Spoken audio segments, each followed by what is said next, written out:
ನಾನು ಬಟಾಣಿ ಮತ್ತು ಆಲೂಗಡ್ಡೆ ಸೇರಿ ಗ್ರೇವಿ ಮಾಡ್ತಾಯಿದ್ದೀನಿ. ನೋಡಿ, ಒಂದು ಆಲೂಗಡ್ಡೆ ತೊಗೊಂಡಿದ್ದೀನಿ, ಸುಮಾರು ಸೈಜಲ್ಲಿರೋದು. ಅದ್ರ ಜೊತೆಗೆ ಒಂದು 2 ಇಡಿ ಆಗುವಷ್ಟು ಬಟಾಣಿ ಬಿಡಿಸ್ಬಿಟ್ಟು ಅದನ್ನು ತೊಳ್ಕೊಂಡಿದ್ದೀನಿ.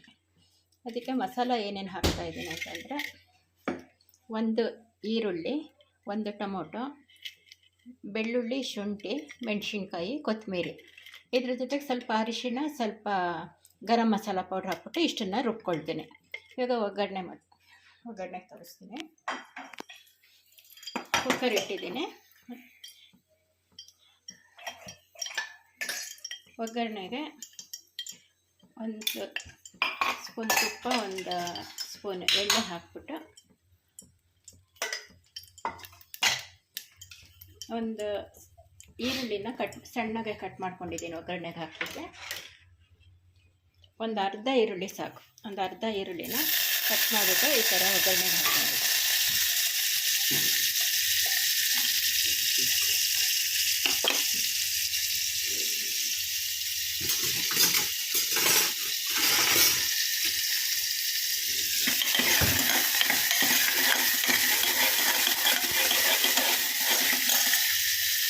ಸ್ವಲ್ಪ ಈರುಳ್ಳಿ ಫ್ರೈ ಆಗೋವರೆಗೂ ಇದಕ್ಕೊಂಚೂರು ಅರಿಶಿನ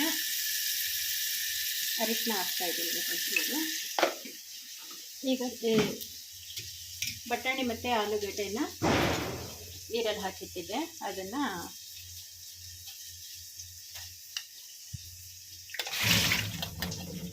ತೊಳ್ಕೊಂಡಿದ್ದೀನಿ.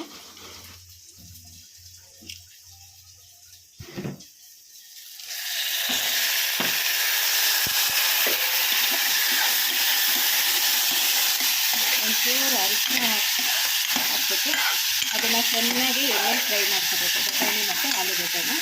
ಅದಕ್ಕೆ ಸ್ವಲ್ಪ ಉಪ್ಪು ಹಾಕ್ಬೇಕು.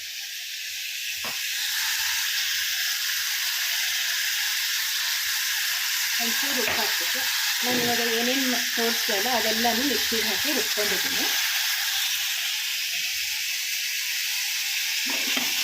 ಈರುಳ್ಳಿ ಎಲ್ಲ ಸ್ವಲ್ಪನೇ ಮಸಾಲೆ ಹಾಕಿದ್ದೀನಿ. 1 ಈರುಳ್ಳಿ, 1 ಟೊಮೊಟೊ, ಒಂಚೂರು ಬೆಳ್ಳುಳ್ಳಿ, ಒಂಚೂರು ಶುಂಠಿ, ಕೊತ್ತಂಬರಿ ಸೊಪ್ಪು, ಸ್ವಲ್ಪ ಗರಂ ಮಸಾಲ ಸೇರಿಸ್ಬಿಟ್ಟು ರುಬ್ಕೊಂಡಿದ್ದೀನಿ.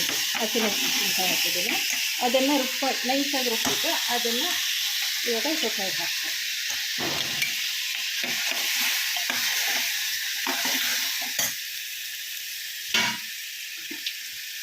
ಅದು ಆಲೂಗಡ್ಡೆ ಬಟಾಣಿ ಬೇಯಲಿಕ್ಕೆ ಎಷ್ಟು ಬೇಕು ಅಷ್ಟು ನೀರು ಹಾಕ್ಬಿಟ್ಟು, ತುಂಬ ಸಿಂಪಲ್ಲು, ಈಸಿ, ಬೇಗ ಆಗುತ್ತೆ.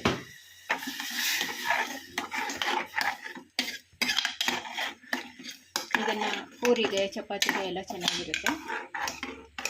ಚೆನ್ನಾಗಿ ಒಂದು 3 ವಿಷಲ್ ಹಾಕಿದ್ರೆ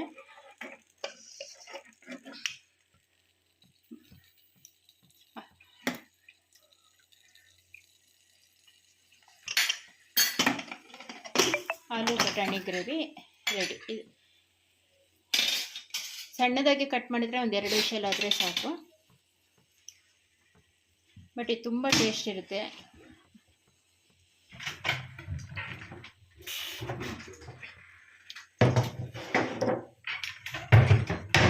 ನೀವೊಂದ್ಸಲ ಟ್ರೈ ಮಾಡಿ.